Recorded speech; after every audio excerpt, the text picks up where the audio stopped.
어차피 우리나라가 자기 성찰을 충분히 안 하고 대학으로 이끌기 때문에 직장을 좋은 걸 들어간다고 해서 거기가 끝이 아니잖아요.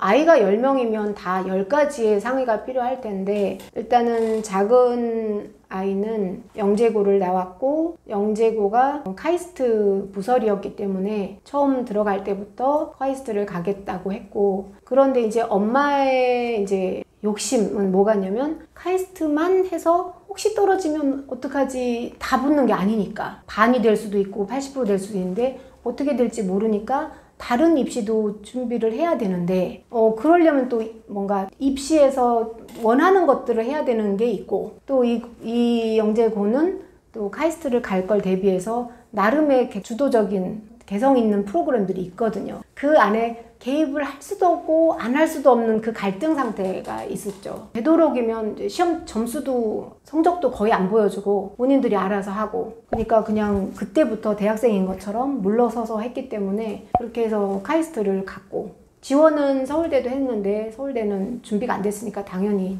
떨어지죠.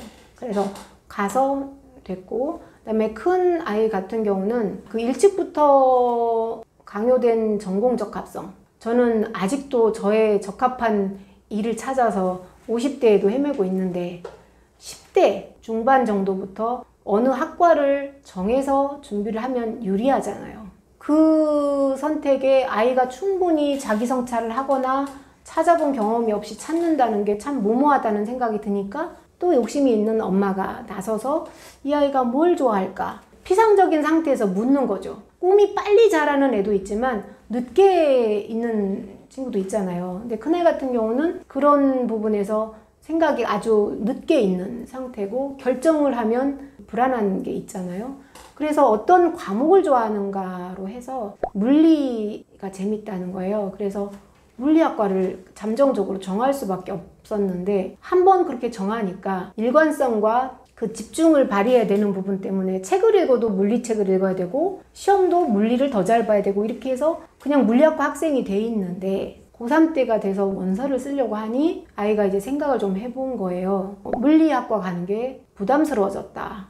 이렇게 얘기를 하는 거예요. 그래서 서울대 직윤을 받아서 물리학과를 쓰면 거의 이제 특별한 이변이 없는 한 합격인 것 같은데 저도 이제 뭐 영재고 과거에서 물리를 아주 많이 공부한 친구들하고 가서 경쟁하는 게 좀 안쓰러운데 일반고 나왔기 때문에 거기서 또 본인이 부담스럽다고 하는 과를 굳이 보내야 될까 이런 고민이 들었어요. 그러니까 근데 다행히 친구는 독서를 많이 했기 때문에 정시 준비가 모의고사가 성적이 편차가 별로 없이 계속 꾸준한 거예요. 서울대를 이쪽 특별한 이변이 없는 한 당일에 점수가 나오면 그 점수로 대략 공대 안에서 골라갈 수 있겠다라는 어느 정도 자신감이 있었는데 그렇다고 해도 재수를 시키는 건 또 힘드니까 재수를 안 시키기 위해서 양다리를 거쳐야 되는데 그럼 물리학과가 아닌 어느 과를 쓸 거냐 해서 전공 적합성이 탁 무너지는 거죠. 그래서 생기부는 전부 다 예비 물리학도로 돼 있는데 새로 하나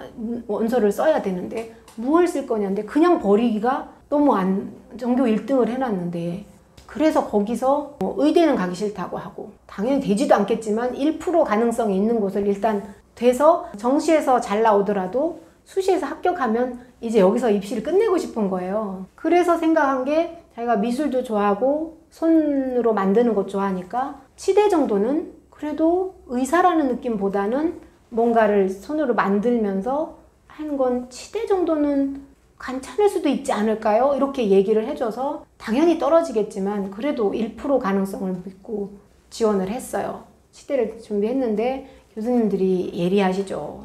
딱 보는 순간 너 여기 왜 왔니? 근데 자기가 소신이 있었으면 거기서 충분히 이런 변화 때문에 했습니다 하는데 그런 게 아닌 이상은 대화를 잘 못하겠더라고 해서 잘했다. 엄마 욕심 때문에 지원은 했는데 그냥 정시로 가지 뭐 해서 정시에서 아직 개발되지 않은 적성 어떤 학과를 지망하는 그런 게 별로 없이 물리를 좋아했고 그림을 좋아한다는 것 때문에 일단은 건축학과로 했죠. 그것도 슬픈 이야기인데 원래는 또 수시로 준비해서 건축을 정말 하고 싶은 친구들이 연습을 많이 해서 온 학과를 그렇게 충분한 사고 없이 건축을 한다는 것도 도전이잖아요. 그래서 제가 내린 판단은 제가 대학도 그렇게 다녔고 충분히 성찰하지 못하고 입시를 보다 보니 몇 가지 좋아하는 걸 조합으로 영문학과를 갔는데 영문학이라는 것과 내 직업과는 또 상관이 없잖아요. 그래서 어차피 우리나라가 자기 성찰을 충분히 안 하고 대학으로 이끌기 때문에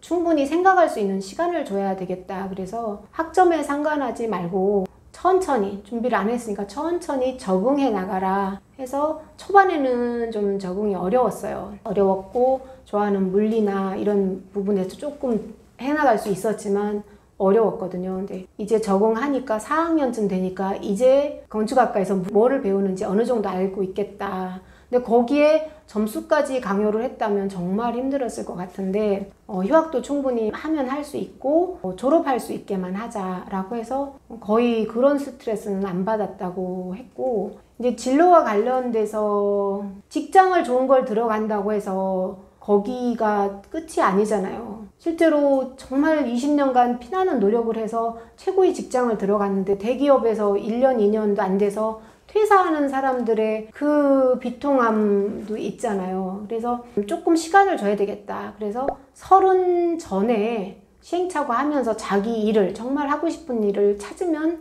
성공 아닐까? 이런 이야기를 두 딸들한테 많이 했어요. 제가 책임질 수 있는 말인지는 모르지만 대학에 들어가고 나서 제가 했던 노력은 좋은 대학을 나왔으니 또 좋은 직장으로 짜잔 하고 보일 거야. 이거를 놔버렸어요. 1라운드에서 나도 할 만큼 했다. 아이들 입시도 신경을 많이 썼고 그래도 정서 상하지 않게, 아이들 색깔 변하지 않게 자기 색깔 유지하면서 잘하고 왔으니 충분히 잘했다라고 얘기하면서 이제 놔주면 본인들이 알아서 색깔을 찾겠지 라는 생각으로 진짜 성적 같은 건 거의 묻지도 보지도 않는 상태로 지금 몇 년을 온 거잖아요. 그 안에서 본인들은 잘하려고 하는 게 있을 거고, 그런데 이제 놀라운 거는 둘 다 공대생인데 진로가 어느 정도 나왔거든요. 나왔는데 신기한 건 둘 다 좋아하는 미술과 관련을 갖는 것 같습니다. 건축학과인데 건축이 아니라 공학을 아는 미술학도. 둘째도 워낙 그리는 걸 좋아했는데 공학을 전공할까 디자인 쪽으로 할까 고민을 한참 하더라고요. 그래서 내가 공학을 잘하는 친구들 워낙 많고 소명의식도 있어야 되는데 그런 게 아니면 거기에 일렬로 서서 그 줄에서 뒤에서 따라가느라고 고통스러운 것보다는 이 공학이라는 걸 이해하는 한에서 미술이라는 걸 입혀서 너만의 색깔이 있으면 네 방향으로 뛰면 너가 1등 아니냐. 1등 할 필요도 없지만 이 고민으로 몇 년을 했는데 그러다 보니까 자꾸 재미있어서 미술 하다 보니까 이제 작은 아이는 산업 디자인을 선택을 최종적으로 했고 큰 아이는 이제 자기 성향을 살려서 고민을 하도 많이 할 때였는데 그러면 생각은 갇혀 있으면 어려우니까 바깥으로 알바를 다녀보라고, 그래서 몸 쓰는 거부터 하라고 해서 그냥 뭐 지인들도 있고 이제 동사무소 같은 데도 뭐 있더라고요. 그렇게 해서 알바를 몇 개 했는데 그 중에 알바를 하다가 관련하시는 분이 이제 대화를 해봤나 봐요. 딸이랑 대화를 하다가 그러면 우리가 하는 일 이거 잘 맞겠다라고 해서 샌드아트를 권해주셨어요. 근데 제가 그 제안을 받으면서 우리 딸이랑 너무 잘 어울린다. 우리 딸이 이걸 좋아만 하면 정말 너무 좋겠다 했는데 딸이 그 제안을 받고 너무 좋아하는 거예요. 제안을 받아들인 날이 대학 합격한 날보다 훨씬 더 행복했어요. 그래서 지금 졸업 전에 그 샌드아트를 익히면서 연습 중인데 다른 것들은 공부를 딴짓하다가 이거 해야지라고 해야지 공부를 했는데 그 일은 뭔가 해야 될 일이 있으면 미리 앞장서서 하고, 그럼 뭐가 좋으냐 그랬더니 집중이 잘 되고 재밌다. 자기의 취향을 고려하지 못하는 입시에서 돈을 잘 벌든 못 벌든 자기가 정말 하고 싶은 일을 직업으로 찾았다. 굉장히 복이 있다. 이렇게 생각을 하고요. 그 복이 있다는 게 돈을 더 많이 번다 이거는 아닌 것 같아요. 돈도 벌어야 되겠죠. 벌어야 되지만 거기서 첫 직업으로 선택을 해서 다른 거로 나아가는 건 그 딸의 선택이고 재밌는 영역을 찾았다 이만으로도 굉장히 저는 아직도 찾고 있고 이제서 찾고 있는 영역을 30년이나 빨리 찾았다 이런 개념으로 상당히 기뻤습니다. 진학 진로에 대해서도 역시 행복관, 아이들의 성향, 취향 이런 걸 고려해서 많은 대화가 있어야 되는데 그런 거를 생략하고 점수 몇 점이냐가 나의 학과를 결정하고 있는 이 세태는 사실은 우리끼리니까 이게 다 뭉쳐서 하지 한 발짝만 멀리 나가서 외국인들이 이런 제도를 보고서 정말 놀라는 일들 많잖아요. 부끄러워요, 사실은. 이렇게 분화되지 않는 이 철옹성 같은 생각이 좀 바뀌었으면 좋겠고, 그래서 저도 아이들을 잘 키웠으니까 감사하기도 하고, 저도 좀 의미 있는 삶을 살고 싶잖아요. 자아실현도 하고 싶고. 그래서 남편은 돈 벌으라 하고, 저는 이제 이런 교육에 대해서 제가 가졌던 생각이 완벽한 솔루션은 아니지만 이 문제에 대해서 부각하고 좀 방향을 생각하는 사람이 많아지면 좋잖아요. 그래서 그런 책을 계속 써서 미약하지만 그런 생각들을 동참하다 보면 언젠가 시스템이 바뀌는 그날 아주 작은 컨텐츠가 돼서 힘을 보탤 수 있지 않을까? 이런 생각을 하면서 매일 재밌게 살고 있습니다.